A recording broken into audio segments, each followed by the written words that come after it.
podcast de l'article de Ahmed Nagy publié sur l'odj.ma. L'auteur a intitulé son article « Perdu dans le désert du Sahara ». Il commence son article ainsi. Double jeu en triangulation, Paris-Rabat-Alger, Tunis-Rabat-Alger, au choix et à tarif réduit. Desserte pour Washington, Moscou, Madrid, Rome et Berlin assurés. Pékin et Tel Aviv en option. Touché à l'affaire du Sahara, et s'intoxiquer.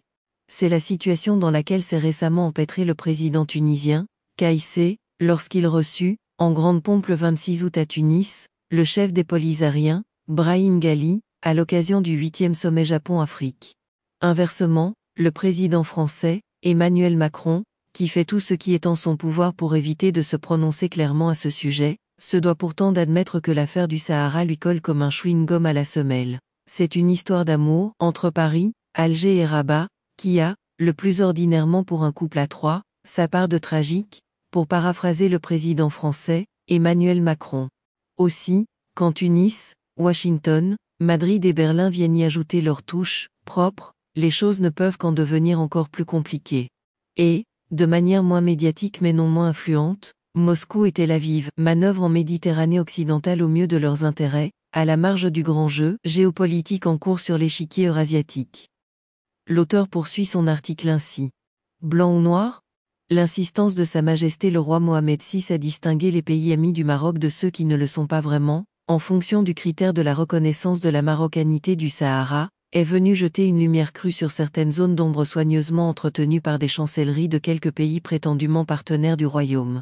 Donald Trump n'est plus le président des États-Unis, mais sa décision historique de reconnaître la marocanité du Sahara, le 10 décembre 2020, suscite jusqu'à présent pas mal de gêne, pour toutes les capitales qui se complaisaient dans l'indécision. Comme ménager la chèvre et le chou, de manière à continuer de manger à tous les râteliers, n'est point une politique avouable, tous les pays qui veulent éviter de se prononcer sur la marocanité du Sahara se cachent soit derrière l'Union africaine, soit les Nations unies. Kais Saied, dirigeant populiste à tendance autoritaire, ne cesse d'enfoncer la Tunisie dans les difficultés par ses politiques à courte vue. En s'accaparant l'essentiel des pouvoirs, le président tunisien doit maintenant assumer seul les piètres résultats économiques de son pays. La dette publique de la Tunisie devrait atteindre les 40 milliards de dollars et représente quelques 100% du PIB. Le taux de chômage dépasse les 18% et celui de la pauvreté tourne autour de 3,4%. Les perspectives économiques de la Tunisie restent hautement incertaines, précise la Banque mondiale dans son rapport de situation économique, datant d'avril 2022. L'auteur ajoute ainsi. Pour une poignée de dinars. L'Algérie, 5e client et fournisseur de la Tunisie, compte également parmi ses créanciers. Alger a déjà prêté à Tunis 150 millions de dollars en 2020 et 300 millions en 2021. Il serait question d'un autre décaissement de 200 millions de dollars, en contrepartie de l'accueil officiel du Polisarien Brahim Ghali. Par mauvais calcul, Kais Saied a oublié de tenir compte de l'excédent commercial que la Tunisie réalise avec le Maroc, les deux pays maghrébins étant liés par un accord de libre-échange vieux de 23 ans. Les exportations tunisiennes vers le royaume représentent, en effet, le double de ces importations.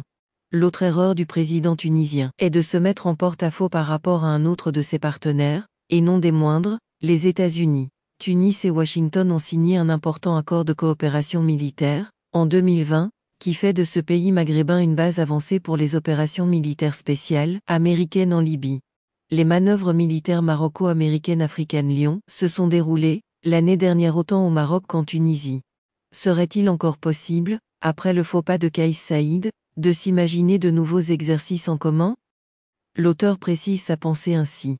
Le cas du président français est assez différent, sa vision des relations de la France avec le Maroc et l'Algérie s'inscrit plutôt dans le cadre plus large de la politique africaine de Paris et de la crise énergétique créée par la guerre en Ukraine.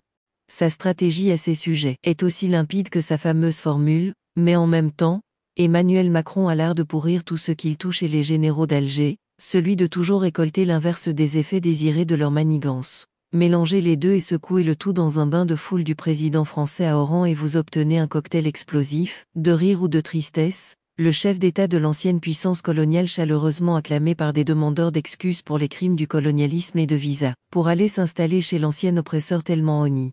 Ça ne gaze plus. L'Algérie n'a pas, actuellement, les moyens d'extraire plus de gaz naturel pour pouvoir en exporter plus. Et Paris s'est déjà fait damer le pion par Rome, depuis la conclusion de l'accord de hausse de fourniture de gaz algérien à l'Italie, en avril dernier. La France est le deuxième client de l'Algérie derrière l'Italie, son deuxième fournisseur, derrière la Chine et le troisième investisseur, derrière les États-Unis et l'Italie.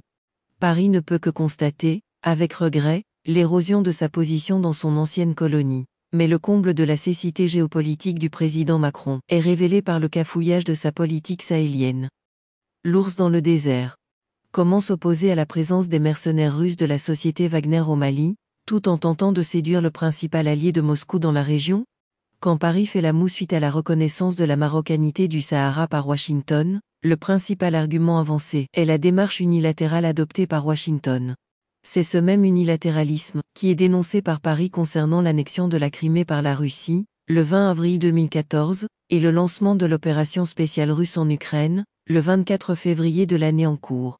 Sauf que si l'Algérie partage la position de la France à propos de la décision américaine de reconnaître la marocanité du Sahara, elle est loin d'adopter la même position concernant la Crimée et l'Ukraine, allégeance au Kremlin oblige. En fin de compte, le président Macron est rentré bredouille d'Algérie, qui suscite la méfiance de la Russie par la hausse de ses fournitures de gaz à l'Europe. L'auteur continue son article ainsi. Je trouble en Méditerranée. Pour ajouter au dysfonctionnement dans l'engrenage des relations entre les pays des rives nord et sud de la Méditerranée occidentale, de tierces parties nourrissant des ambitions géostratégiques dans cette zone viennent y glisser leurs grains de sable, à travers la diffusion de fausses nouvelles.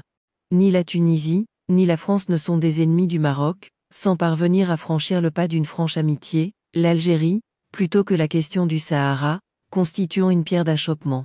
Madrid et Berlin ont fini par admettre que le double jeu n'en valait pas la chandelle. Le Maroc a gagné en poids économique et politique à l'échelle africaine, se distinguant ainsi de ses voisins maghrébins, c'est un fait.